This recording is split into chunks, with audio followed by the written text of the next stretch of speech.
Hello, Nikki. Welcome to the Digitale Leute Summit Remote Edition. I'm very happy to see you again.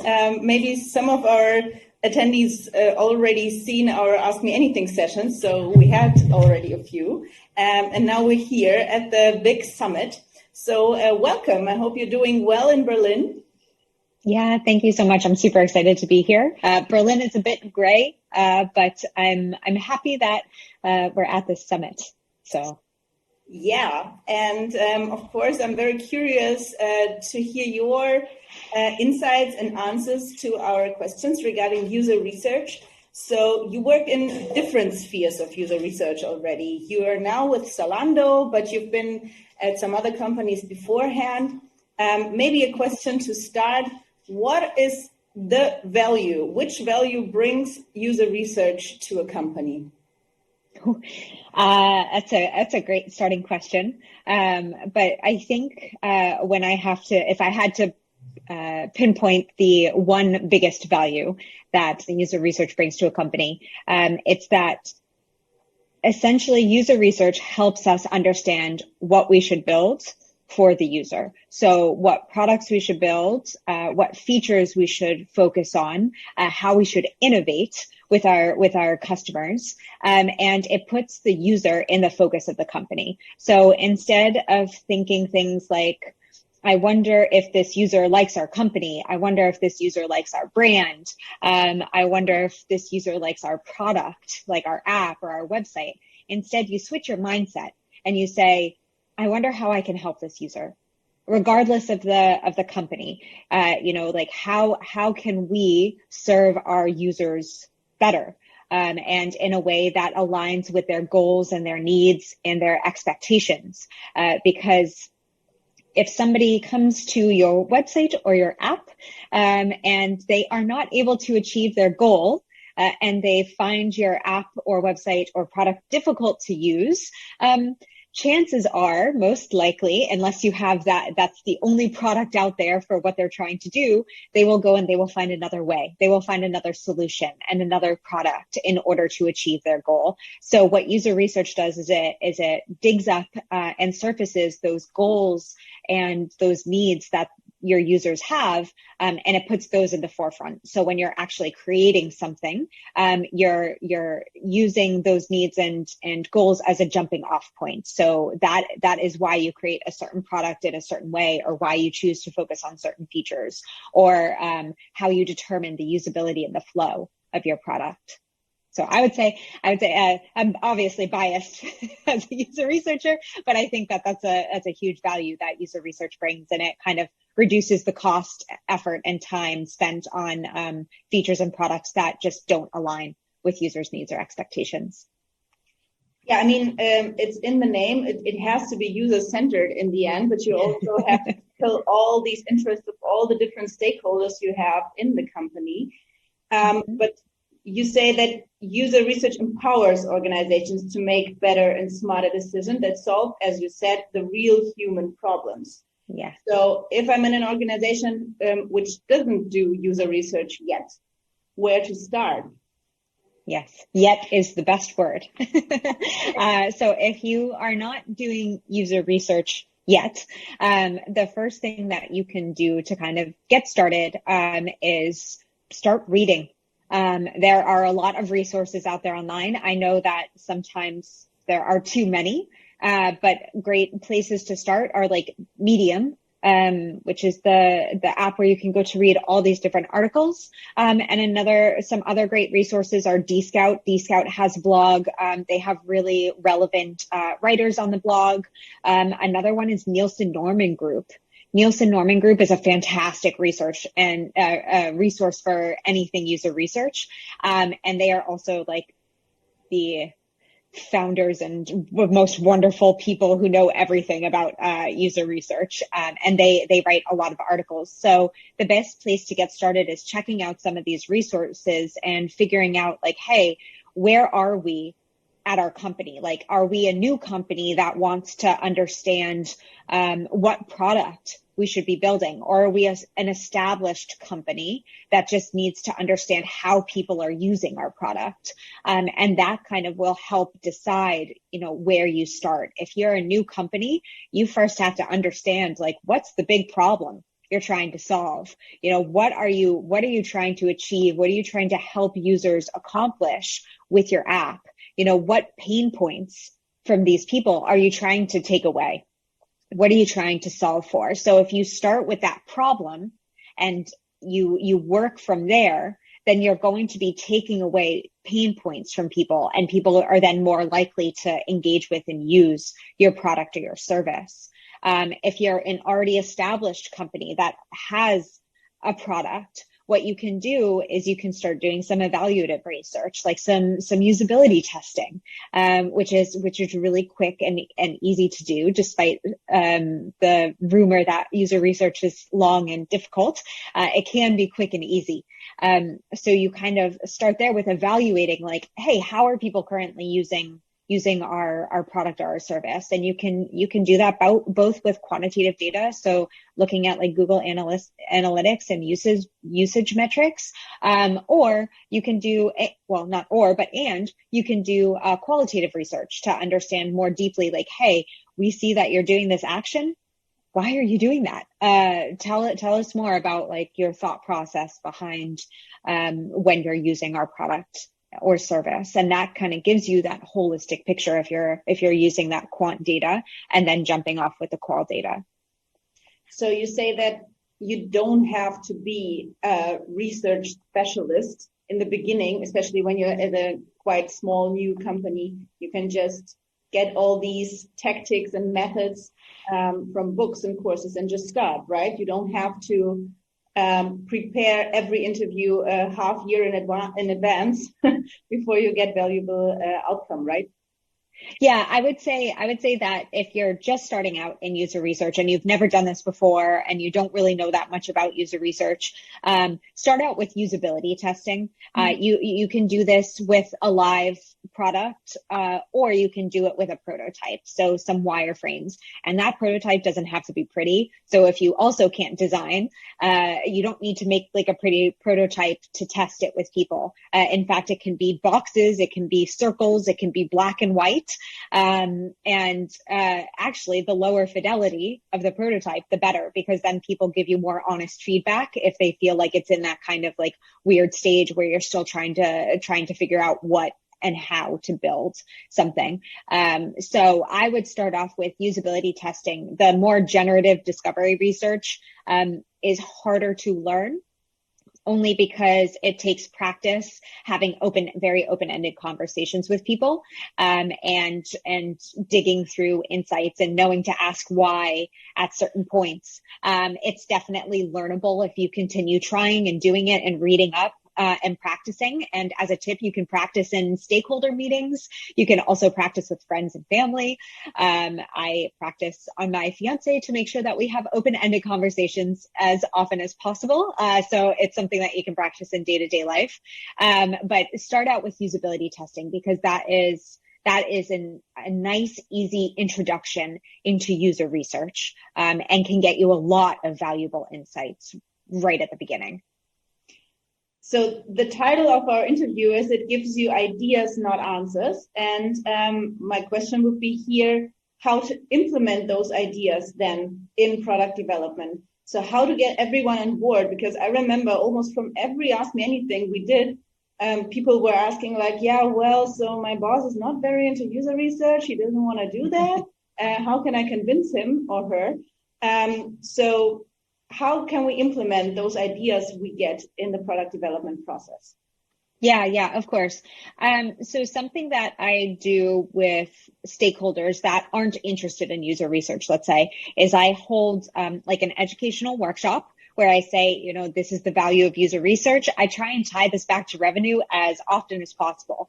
So, for instance, if you have like an e-commerce product, like a website or an app for e-commerce, obviously, if your checkout funnel has issues, then, your click-through rate or your order rate is going to go down. So if there's like some sort of problem with your checkout funnel. And so what user research does, if you go and you do some usability tests on that and you see, hey, cool, these are the problems, let's fix them, then you can already make changes and increase revenue or increase like key metrics for your organization. So I always try and think about what are the key metrics for this organization and how can user research positively impact them. So that's a great first start. I also force the people in the workshop to either use, it depends on where you're working, but if the app or the website that, or the product that your company represents, if it's not the best, what you can do is you can have people use it in that workshop and get frustrated. That's actually a really great way to get some buy-in because you say, okay, now we're frustrated and now this is what I do to make it better. Like I will come in and I will talk to our users in the same way and try to help them through this. So that is one way to kind of get that buy-in. And then if your app or your product is fantastic, and there's no problems with it, first off, congratulations. But you can also choose like an app is difficult to use and have people try and go through tasks and explain this is what I do in order to like further improve a website or an app. So once you kind of try those tactics, again, revenue, money is really important. And then having people actually see what user research is. Once you do that, what you can do to actually implement ideas from user research is you can have like something called ideation workshops. And this is where you come to this workshop and you focus on one pain point that you've learned from research. So one particular pain point. And you say, how might we solve this pain point?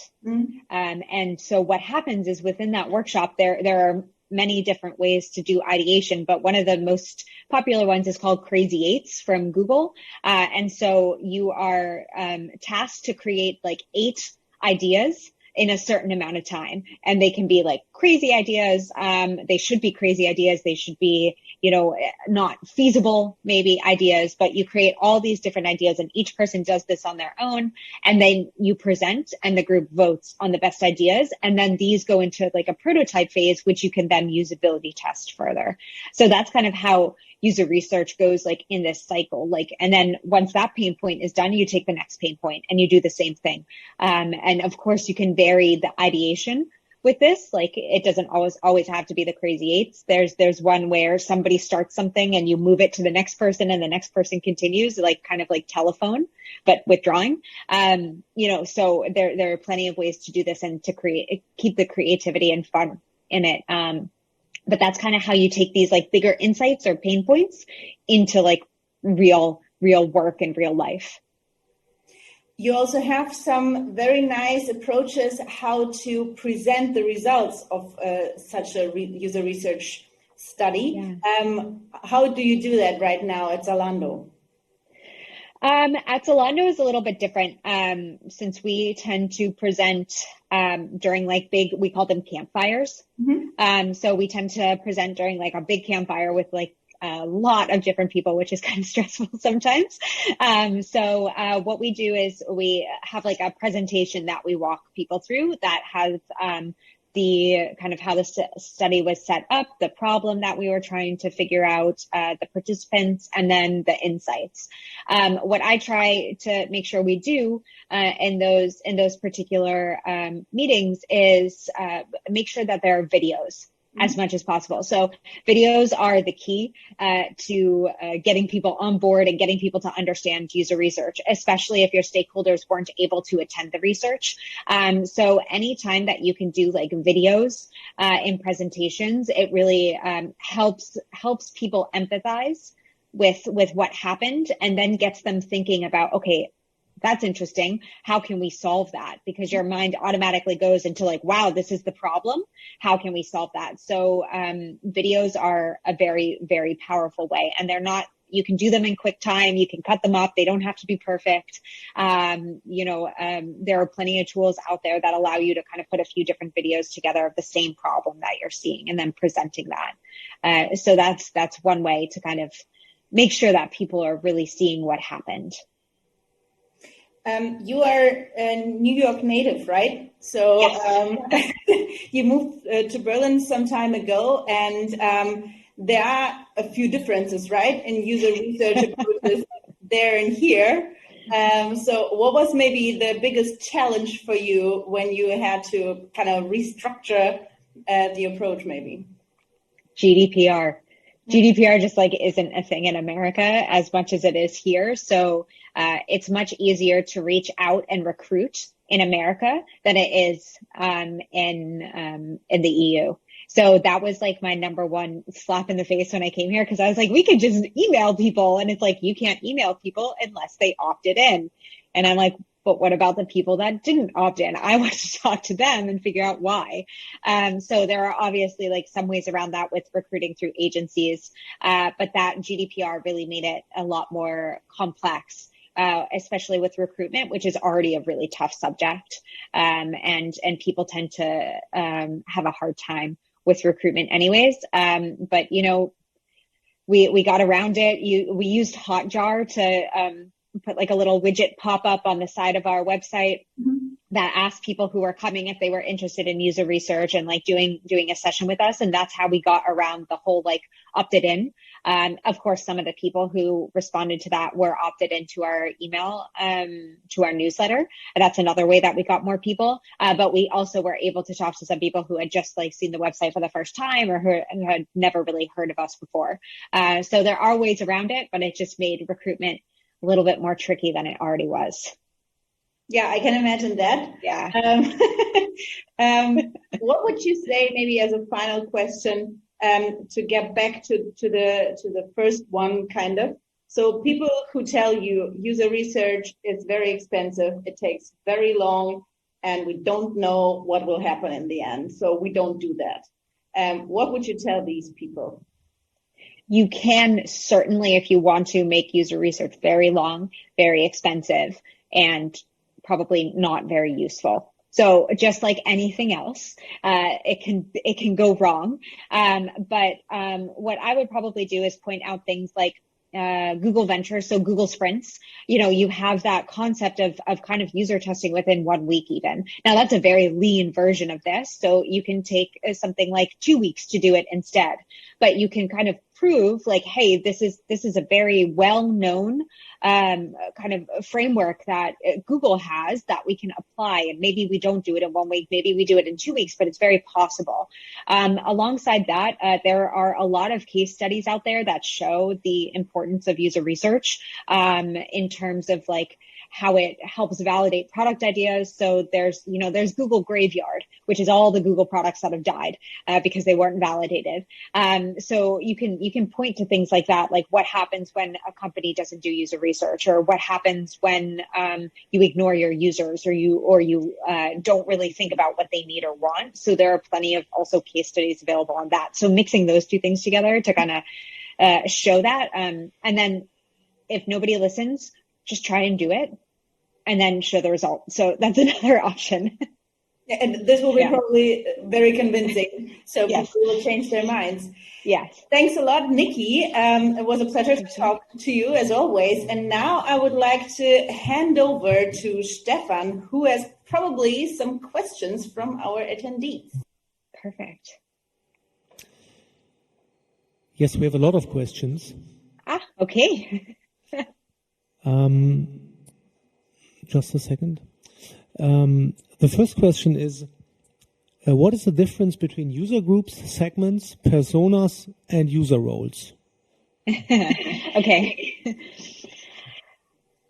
Let me try to explain this. So there are personas. So personas are a generalization of a user group. So we can kind of put those together.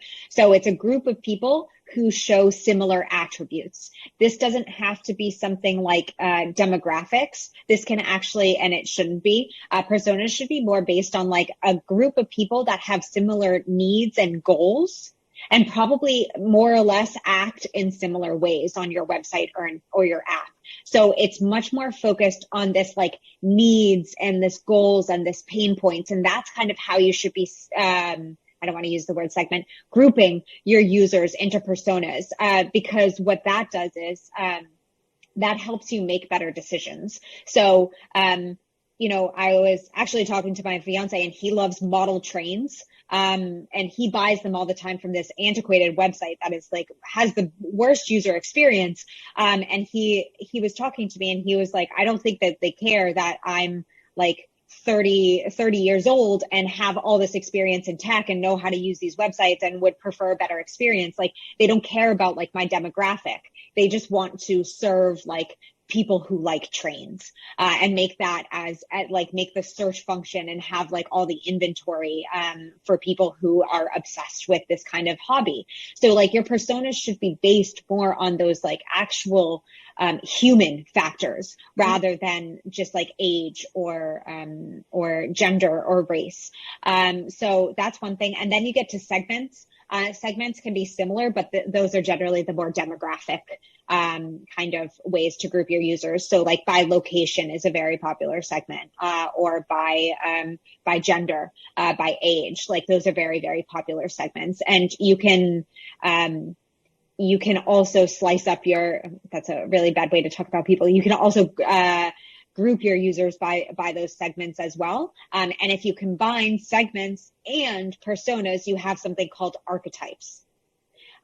So archetypes kind of, they are a combination between using demographics to group your users, but also using more of this like human behavior and human needs. So those are an interesting combination. I haven't worked specifically with archetypes in the past. I generally work more with personas that are more based in that needs and expectations area. I hope that was helpful. Don't worry too much about the jargon. Yeah, I think that perfectly answered the question for sure. Stefan, do we have some more? Yes, we have more questions. The next question is, how do you deal with the challenge of creating research goals and inform the teammates to get valid feedback? Yay. Oh, I'm so happy this came up. You should create a research plan. So research plans are a document that includes things like the background of the project, what your problem that you're focused on is. They should include business KPIs as well, or any business metrics that the research would be, and then have like all kind of like your recruitment criteria in there. It's a really large document that has pretty much like all the necessary information in it to kind of create a plan for your research. And what you should do is you should be sharing this with your stakeholders as soon as possible. And what we love to do at Zalando, what I've done also in the past, is do this through Google Docs, so everybody can comment on the way, and be sure that there is constant feedback on what is happening. So if you Google my name and research plans, there's an article with a template. It's on Medium. So that article has a template within it that has like a huge research plan and outlined and explains every single part of it. Another thing that I would recommend doing is before you even go for the research plan, send like an intake document to the stakeholders that are requesting the research, and have them write out what they're trying to understand about the users, because that will then help inform you about what kind of like what's going on before you even start this research plan. As well, I think if you search my name and intake document for user research, you should be able to find a template too. That would be on Dscout. So hopefully those templates will, I can't go into detail on each of them, but those templates will kind of guide the way for what you're asking.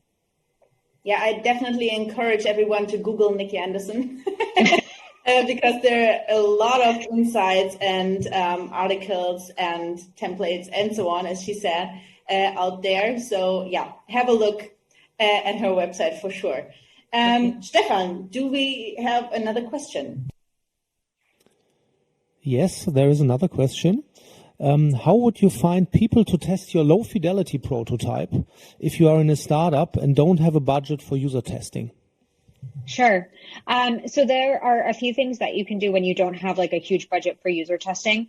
There's something called guerrilla research, which is where you literally, which is not probably helpful right now, but you can go into the street or approach people at coffee shops. And it's more of a, I feel like it's more likely to happen in America. That's at least where I did it. I haven't done much here. But there's that option. Another thing that you can do is, the common thing is to incentivize participants with vouchers, right? Instead of providing each participant with a voucher, you could offer them into a raffle. Mm-hmm. So they would raffle for a voucher. So that way you're only giving away 1 or 2 vouchers for 7 people, let's say, or 10 people, instead of giving each person a voucher.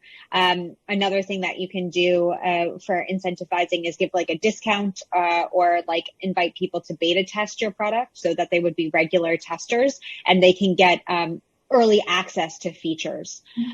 So for that, like that's a great way to kind of cut the costs for user research. Those are some ways. Another thing, if you're looking for participants, like look at who your competitors are recruiting, like the kinds of people, like the space that they're in. And then you can reach out on places like LinkedIn. You can look at LinkedIn groups that would be relevant. You can look at Facebook groups that would be relevant for your users. You could even go to Reddit. And look up like relevant groups and post there. Another thing is every single participant that you talk to, you should ask them, do you have somebody else that I could talk to that you think might be relevant for this app, so that you get like this snowball effect. So every single participant hopefully refers like 1 or 2 people. Like obviously that won't happen, but we got quite a lot of participants through that method. Finally, if you're working in B2B, go to account managers and ask them to get connected with clients. Thanks a lot, Nikki. I think the main takeaway here is do user research. There are a lot of different ways to do so, and everyone can do it. So yeah, I hope you guys enjoyed our interview here, and please continue to interact. Check out Nikki's website, and Nikki, I wish you all the best. Stay safe and healthy, and probably see you soon virtually here sometime. Of course. Thank you so much. It was a pleasure. Thanks a lot. Bye-bye. Bye.